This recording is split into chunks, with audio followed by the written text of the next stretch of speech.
would enter into solving the heat equation. You can also use them to solve, the wave equation and many other PDEs too. But I just want to make sure we're all on the same page with that. And you'll have a practice. You'll have a chance to practice that on the next homework. There will be a solving with Fourier transform problem. And then if I have time, I'm going to start going through what's called the maximum principle for the heat equation, which is a property of solutions to the heat equation that again are useful for proving uniqueness. Okay, so today, okay, I'm going to start off with Fourier transforms. And I'm mostly just going to go through definitions. If you want tables, you can look those up. I think there's probably some in the textbook. I can point you to plenty of resources for good Fourier transform tables. What's involved is typically just being able to take some integrals using complex exponentials. So on unbounded domains, okay,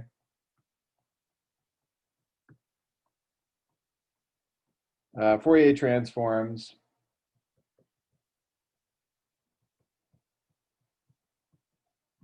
provide an alternative method for solving initial value problems, okay? A lot of times what you can do for an initial value problem PDE is to convert the PDE essentially just into a differential equation in time, where whatever the differential dependence on space was gets turned essentially into just an algebraic dependence on the Fourier transform variable. Okay, so this is not the only transform method for PDEs. There's of course also, you're always free to try and use Laplace transforms. Okay, there's something called a Mellon transform, which essentially is it integrates against power functions in X. Okay, Hankel transforms. Okay, this essentially is useful in higher dimensions.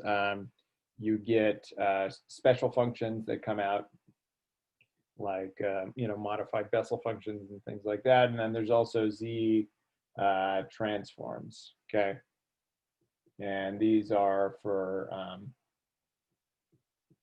if you discretize your equations, you can use Z transforms. Okay, we're not really going to go through all of these.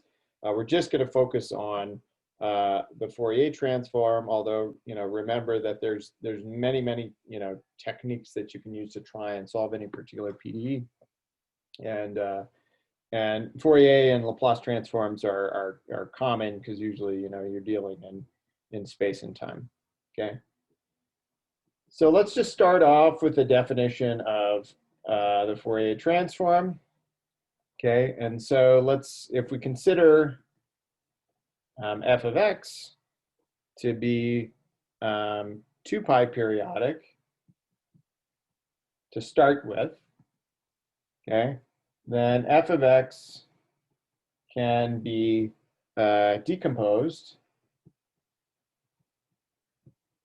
as a Fourier series, right? We know this from, like if you took a prerequisite PDE course, then the Fourier series, right, can just be written as the sum of a bunch of complex exponentials, right? Because that's what makes up sines and cosines, okay?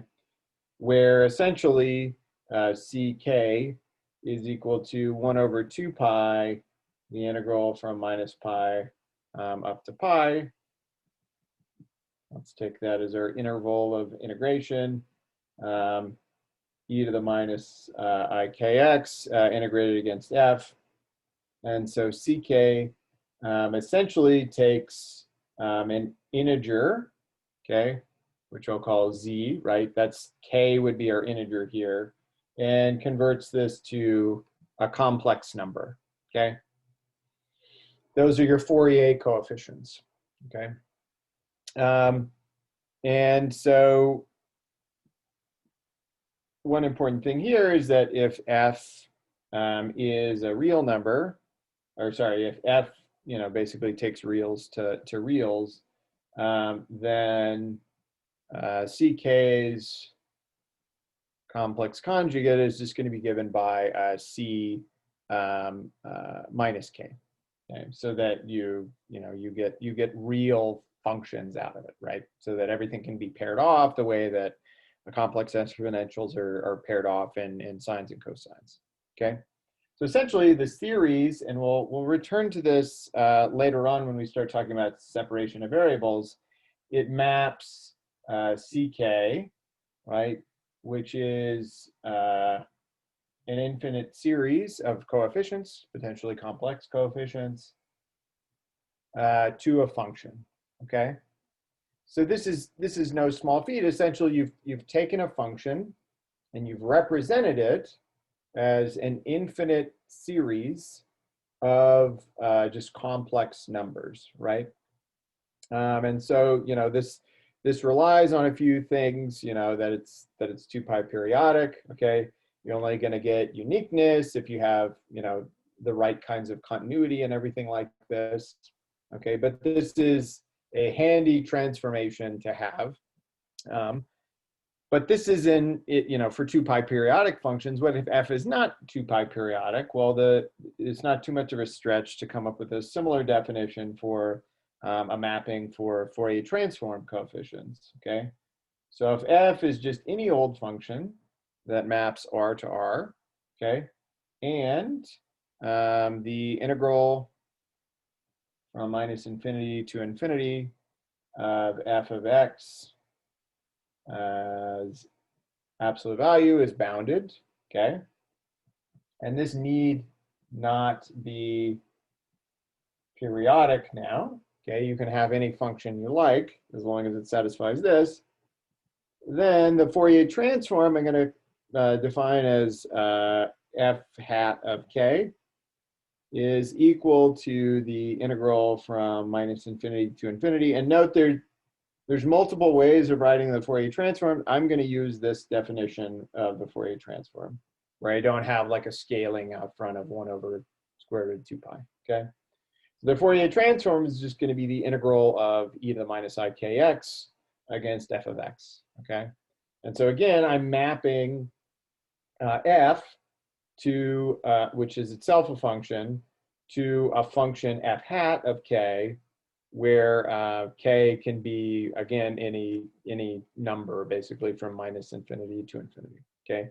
So now I'm in the reals. Because I don't have a 2 pi periodic function, k has to be selected to live in the reals. I'm not just gonna, take integer values of k now, okay? So that's the main difference now. And so we call f hat, which is going to map r to r, as I said, the Fourier transform, okay? All right.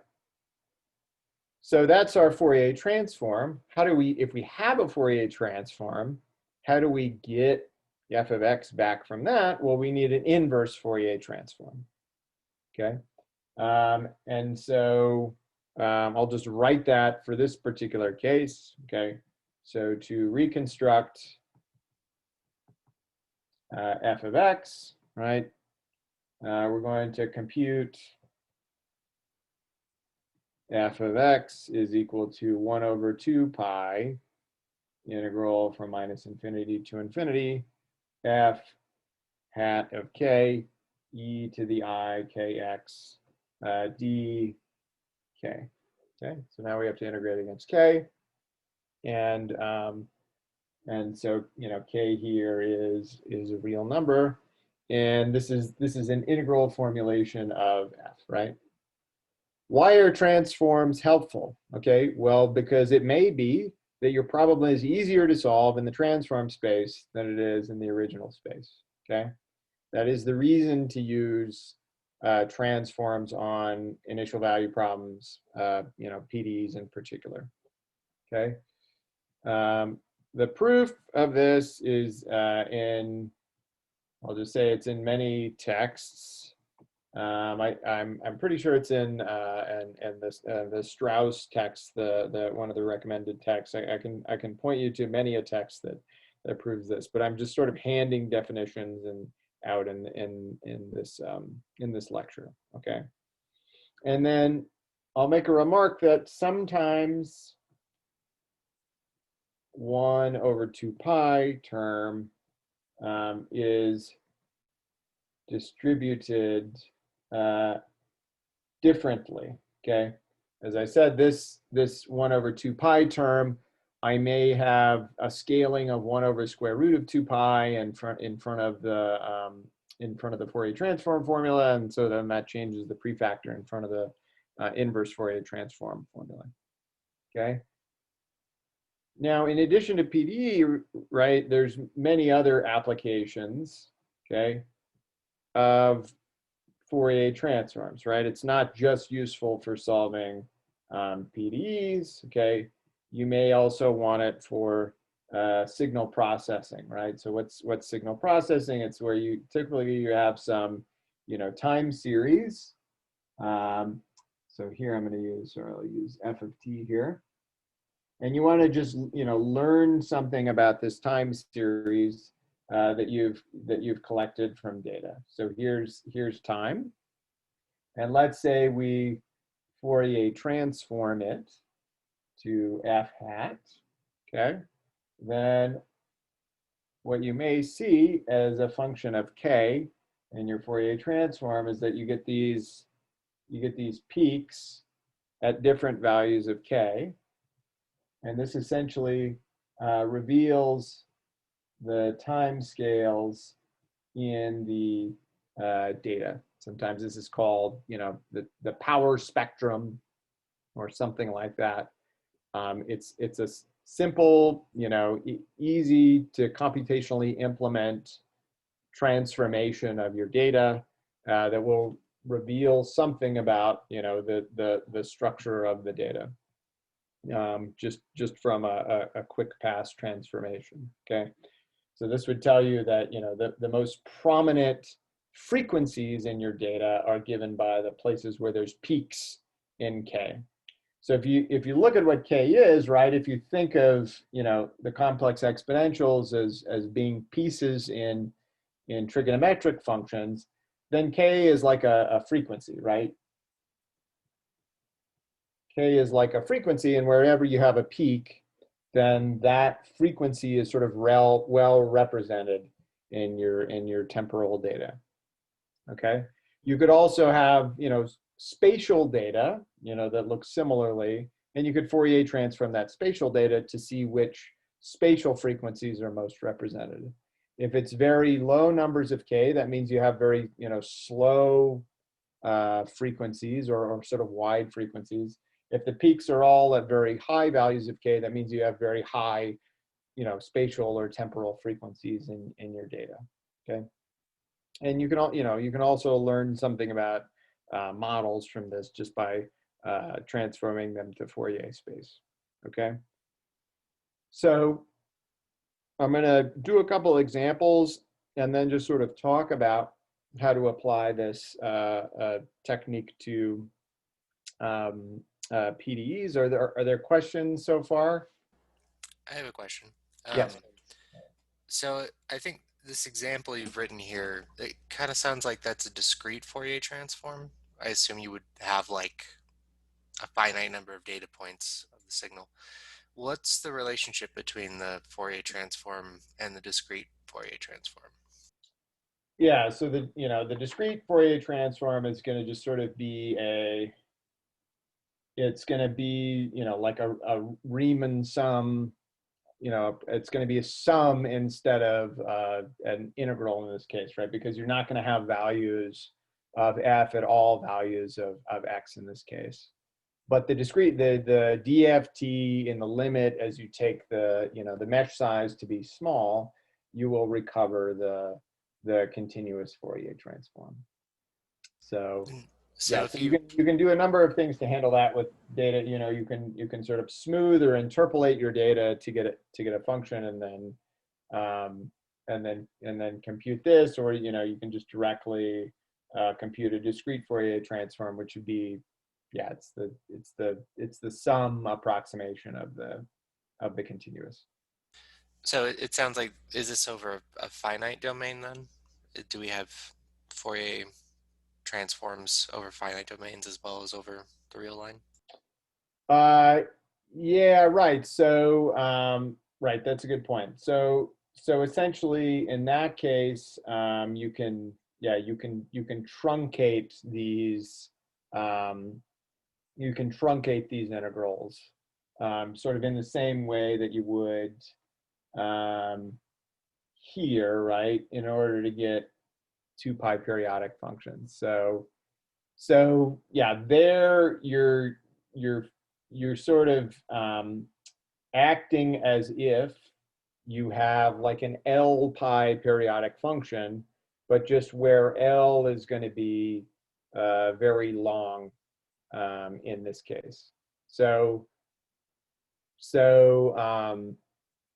in the case of periodic functions, right, you can just say, well, if I periodically extend this function, then I have this function defined on minus infinity to infinity, and I'm going to Fourier transform that function now.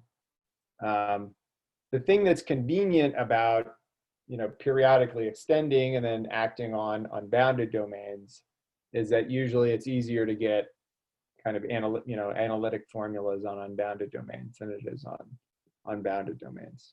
So yeah, you're right. I mean, I sort of, with that example, I'm going back to a case where you would sort of act as if you have a periodic function, or you can think of it as taking a function that's defined on a finite domain and periodically extending it from minus infinity to infinity.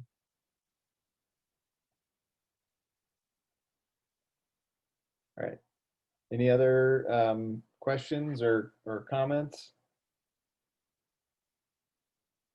Okay. So yeah, so for what we'll do, typically you're going to act as if you're Fourier transforming over minus infinity to infinity. If we